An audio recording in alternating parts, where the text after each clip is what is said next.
First cinema లాగా చేయలేదు, బాగా పెర్ఫామ్ చేశాడు, ఈ పేరు సంపాదించుకున్నాడు. ఆ సినిమా తర్వాత రోషన్కి దాదాపుగా 70 నుంచి 80 100 కథలు విన్నాడు. 1 ఇయర్ అన్ని స్టోరీస్ విన్నాడు. వచ్చాయి. ఆ, నాకు వినడం సంగతి దేవుడెరుగు, వచ్చాయి అంటున్నాం. అదే కదా. అంటే వాళ్ళు ఓకే ఈ కుర్రాడు కొంచెం ప్రాస్పెక్టివ్ అనుకుంటేనే కదా వస్తారు ఎవరైనా చెప్పడానికి. అవును. అలా వచ్చి పాపం కథలు చెప్పారు. సో ఈ సందర్భంగా వచ్చి కథలు చెప్పిన ప్రతి ఒక్క డైరెక్టర్కి, రైటర్కి చాలా చాలా థ్యాంక్స్. సూపర్.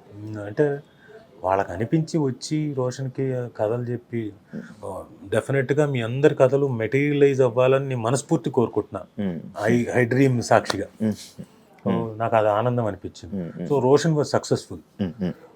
తర్వాత ఇప్పుడు వాడు హీస్ బీన్ సెలెక్టివ్ కొన్ని, ఎందుకంటే అంతకుముందు జరిగినట్టు జరగకూడదన్న ఉద్దేశంతో ఈజ్ సెలెక్టివ్.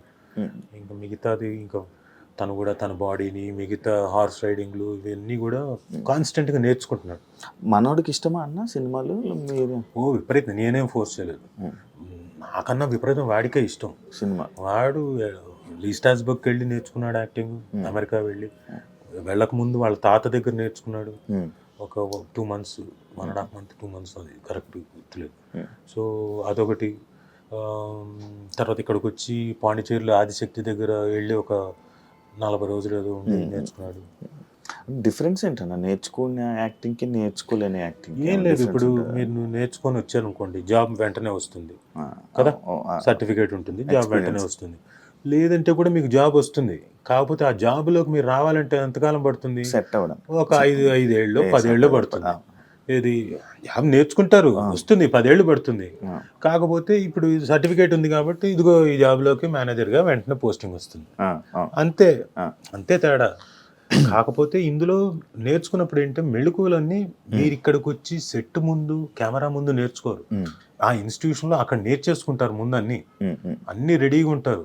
ఇప్పుడు యుద్ధానికి వచ్చేటప్పుడు ఏం చేయాలి? ఎవడైనా మొత్తం రెడీ చేసుకొని యుద్ధం తాలూకు ఏదైనా మొత్తం అన్ని రెడీ, మనం అంతా ఫిజికల్ గా ఫిట్ గా ఉండి యుద్ధం తాలూకు బోజ్ ఏంటి, ఆరోజ్ ఏంటి, మనకున్న అస్త్రాలు ఏంటి, ఇవన్నీ తెలుసుకొని వస్తే యుద్ధం చేయగలుగుతాడు. లేకపోతే ఏం చేస్తాడు? ఆ అస్త్రాలన్నీ అందించాలి పక్క నుండి. సో ఎవరైనా వచ్చేటప్పుడు నేర్చుకొని వచ్చినప్పుడు చాలా ఈజీ అవుతుంది. అక్కడికి వచ్చి కెమెరా ముందు డైరెక్టర్ తిట్టి, లేకపోతే డైరెక్టర్ కింద మీద పడి నేర్పించి ఇలాంటివి కాకుండా ఈజీగా మీరు ఫాస్ట్ గ్రోత్ ఉంటుంది. జూనియర్ ఎన్టీఆర్ గారికి మీకు మంచి పరిచయం ఇది ఉందన్న. ఆయన అభిమానులు కలిసి కూడా, అభిమానులతో ఇంటరాక్షన్ అయ్యి కూడా చాలా ఇయర్స్ అవుతుంది. ఎవరు? జూనియర్ ఎన్టీఆర్ గారు. ఆయన ఇంటరాక్ట్ అభిమానులు, ఆయన గురించి ఏమైనా కొన్ని మాటలు మీరు చెప్తారా? కానీ నేను ప్రత్యేకంగా నేను కాంప్లిమెంట్ చేయాల్సిన అవసరం లేదు. ఫ్రెండ్స్ కదా. ఫ్రెండ్స్గా ఒకటి చెప్తా, is a great actor, proven that. చిన్నప్పుడే ప్రూవ్ చేసుకున్నాడు, అతి చిన్న వయసులోనే. గ్రేట్ డాన్సర్, అద్భుతంగా డాన్స్ చేస్తాడు. ఆ కూచిపూడి అన్నది చాలా హెల్ప్ తనకి. ఏమేం ప్రాక్టీస్ చేయడు, ఏం చేయడు, అలా వచ్చి గబగబా చూసి అనుకుని గబగబా చేసేసి టేక్ అంటాడు, చేసేసి వెళ్ళిపోతాడు. సో ఫైట్లు కూడా ఇప్పుడు ఇవి చేయగలిగిన అవి తెలుసు కాబట్టి చేస్తాడు డాన్స్. ఫైట్లు తెలియదు కదా, కానీ ఫైట్లు కూడా ఫైట్ మాస్టర్ చేసేటప్పుడు అవన్నీ చూసి వాళ్ళు చెప్పింది గ్రహించి వెంటనే, అదేం ప్రాక్టీస్ చేయలేదు తను, అప్పటికప్పుడు ప్రాక్టీస్ చేసుకొని ఆ విగరు, ఇంకోటి ఆ స్ట్రెచ్లు కానివ్వండి, ఆ ఫాల్స్ కానీ అక్కడికక్కడ నేర్చుకొని చాలా అద్భుతంగా చేస్తాడు. తీసుకునే శక్తి ఎక్కువ, బాగా గ్రహించే శక్తి ఎక్కువ. మీరు ఎలాంటి వాడు అంటే, ఇప్పుడు దుర్యోధనుడు కనుక మనకు ఎదురుగా ఉన్నాడు అనుకోండి, మిమ్మల్ని కౌగిలించుకుంటే మొత్తం లాక్కుంటాడంట కదా మీలోంచి శక్తి. అలా మీరు గనక ఉన్నారంటే మీలోంచి మొత్తం శక్తి లాక్కుంటాడు. మీలో ఉన్న విద్య అంతా అని లాగుతాడు. మమ్మీలో అన్నాళ్ళు వసులు లాగా అని పిలుస్తాడు. సో చాలా ఏకసంతాగ్రహి, ప్లస్ చూస్తాడు ఎవరు ఏం చేస్తున్నారు ఏంటి, అబ్జర్వేషన్ ఎక్కువ. అండ్ ఆ అబ్జర్వేషన్ ఉంది కాబట్టే వెంటనే ప్రతిదీ ఈజీగా గ్రహించగలుగుతాడు. మీ ఇద్దరికి ఏమైనా గ్యాప్ వచ్చిందని? గ్యాప్ ఏం లేదు, మా ఇద్దరు గ్యాప్ ఏంటి, గ్యాప్ అనుకుంటారు జనం. అంటే పెళ్ళైన తర్వాత కూడా నేను పక్కనే ఉండాలి, నైట్ 12 గంటల వరకు ఉండాలంటే సాధ్యమా? ఒకప్పుడు మేమంటే తనకు పెళ్లి కాలేదు కాబట్టి ఫ్రెండ్స్ అందరం కూడా దాదాపుగా పని లేనప్పుడు, తనకు షూటింగ్ లేనప్పుడు వాళ్ళ ఇంటి దగ్గర అందరం కూర్చొని సరదాగా బిర్యానీలు తను వండింది తిని మాట్లాడుకోవడం, జోకులు వేసుకోవడం, పాటలు పాడుకోవడం. తను పాటలు అద్భుతంగా పాడతాడు. అలా అలవోక పాడతాడు. ఏ పాట అయినా సరే మొత్తం లిరిక్స్ గుర్తుంటాయి. ఇప్పుడు మనకు ఒక పాట గుర్తుందంటే ఓకే, ఇలా ఏదైనా వస్తుంటే అది పాడుతుంటాడు లిరిక్. ట్రిబుల్ ఆర్ సినిమా టైంలో మన కీరవాణి గారు కూడా చెప్పడం జరిగింది. ఆ జుమ్ముకు అది ఉంటుంది కదా, ఒక పాయింట్ మీద చెప్పి ఆ లైన్ గురించి చెప్తాను. నాకు ఈ పాయింట్ ఇలా నచ్చదని కూడా అంత పాయింట్ టు పాయింట్ చెప్తూ ఉంటారు సాంగ్స్ మీద. ఎవ్రీ లైన్ కూడా ఆయన వింటారు. హోమ్ టౌన్ గురించి ఏం చెప్తారన్న? ఎందుకు చూడాలి అని అంటే, ముందు హోమ్ టౌన్ అనేది హృదయంగా ఉంటుంది. ప్రతి వాళ్ళు వాళ్ళ జీవితానికి వాళ్ళ హోమ్ టౌన్కి కనెక్ట్ అయిపోతారు. మనం ఎక్కడి నుంచో వచ్చి సిటీలో బతుకుతున్నాం. ఏది మన లైఫ్ ఇందాక చెప్పినట్టు పరిగెడుతున్నాము, నిద్రలు పోవట్లేదు, కష్టపడుతున్నాము అన్ని రకాలుగా.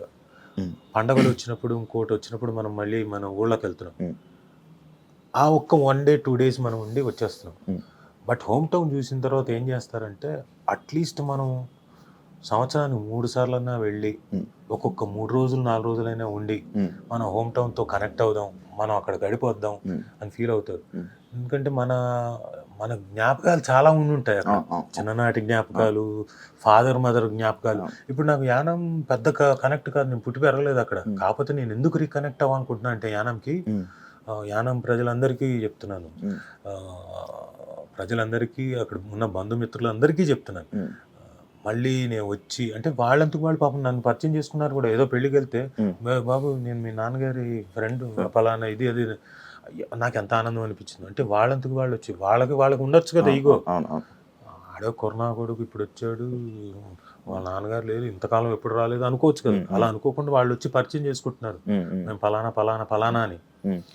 గొప్పగా అనిపించింది. సో నేను వెళ్ళి మళ్ళీ ఇక్కడ నా బంధువులతోటి ప్లస్ అక్కడ ఉన్న ఊరి జనాల్లో చాలామంది మా నాన్న ఫ్రెండ్స్ తోటి వాళ్ళందరితో వచ్చి కనెక్ట్ అవ్వాలనుకుంటున్నా. ఇప్పుడు 2 సంవత్సరాలకు 3 సంవత్సరాలకు వెళ్తున్నా ఊరికి. ఏదైనా ఫంక్షన్ ఉంటే, ఇప్పుడు నవమి ఉంది, శ్రీరామనవమి ఉన్నప్పుడు వెళ్ళా, ఆ తర్వాత వెళ్ళలేదు. నేను ఏదో మధ్యలో పెళ్ళి ఉంది, ఒక రోజు వెళ్ళాను, జస్ట్ వెళ్ళి వచ్చేసాను. సో ఇప్పుడు అలా కాదు, సంవత్సరానికి 2 సార్లు అన్నా, సంక్రాంతికి ఒక పండగ టైం ఒక 3 రోజులన్నా స్పెండ్ చేస్తే వీళ్ళందరితో స్పెండ్ చేయడానికి నాకు ఆపర్చునిటీ వస్తుంది. సో అందుకని అలా అనుకుంటున్నాను. అది నాకు ఈ హోమ్ టౌన్ చేయడం ద్వారా బాగా ఎక్కువ ఫీల్ అవుతుంది. గుర్తు ఈ కనెక్షన్ ఏమవుతుందంటే, రేపు పొద్దున నా పిల్లలకి, రోషన్కి కానీ మనస్వినికి కానీ, అది నేను వాళ్ళకి కనెక్ట్ చేయగలుగుతాను. లేకపోతే నేనే వెళ్ళకపోతే వాళ్ళకేం కనెక్ట్ చేస్తాను. మీ ఫ్రెండ్స్ సర్కిల్ ఎక్కువ అన్నా? ఒకప్పుడు బాగుండేది, నాకు మామూలుగానే తక్కువ. అంటే నాకు వెరీ లిమిటెడ్, చాలా సెలెక్టివ్ ఫ్రెండ్స్. ఎక్కువనే friends circle. Thank you so much అన్న, ఇంటర్వ్యూ ఇచ్చినందుకు. మంచి సక్సెస్ అవ్వాలని సిరీస్, మంచి జనాల్లోకి వెళ్ళి మంచి నేమ్ వచ్చి ఇంకా ఎక్కువ సిరీస్తో మళ్ళీ తెలుగు ఆడియన్స్ మంచిగా ఎంటర్టైన్ చేయాలని మనస్ఫూర్తిగా కోరుకుంటున్నాను. Thank you so much. ఏం కలకలేదే? ఏమన్నా ఏదో కాంట్రవర్షియల్ క్వశ్చన్తో మీరు మొదలెడతారు కదా, అదే ఇంకా రాలేదు ఏంటని? లేదన్నా, అలాంటివి అనుకోలేదు నా మీద. అన్న లేదన్న, మొన్న కూడా సుమగారిని ఇంటర్వ్యూ చేద్దామంటే, నీ ఇంటర్వ్యూకి వస్తానని నేను ఎలా అనుకుంటున్నావు శివ? లైక్ కాంట్రవర్సీ అంటే ఏమైపోతుందంటే, ఇంటర్వ్యూ ఇవ్వడానికి ఎవరైనా సరే ఈ మధ్యకాలంలో ఆర్టిస్టులు కానీ ఎవరో ఒకళ్ళు సడన్గా ఫేమస్ కావాలనుకున్న వాళ్ళు డెఫినెట్గా వచ్చేస్తారు. కాంట్రవర్షియల్ ఉన్నా ఏదైనా కష్టపడి పేరు సంపాదించుకున్న వాళ్ళకి కాంట్రవర్సీలోకి దిగిపోయారంటే పేరు పోతుంది అంతే కదా. ఎక్కడికి ఏ క్వశ్చన్ వస్తుందో ఏమవుతుందో, ఇంత కష్టపడింది రేపు పొద్దున్న ఎవరి మీద రిఫ్లెక్ట్ అవుతుందో. నేను ఒక్కనే కాదు, నా ఫ్యామిలీ కూడా ఉంది, ఇట్లా ఇన్ని రకాలుగా ఉన్నాయి కాబట్టి ఇబ్బందులు పడతారు అంతే. అందరూ అనుకుంటారు కదా అలా కాదని. నేను మళ్ళీ అడుగుతావేమో, అడిగితే దానికి కూడా సమాధానం చెప్దామని. అదే ఒక నడిపిద్దాం వెళ్ళి ప్రశాంతంగా కూల్గా కొత్త మెల్లగా మొదలెడదామని. Thank you so much. Thank you very much. Nice interview. Thank you so much. చూసారు కదా ఇంటర్వ్యూ. ఇంకో గెస్ట్తో మళ్ళీ ముందు కలుస్తే, అంతవరకు బాయ్.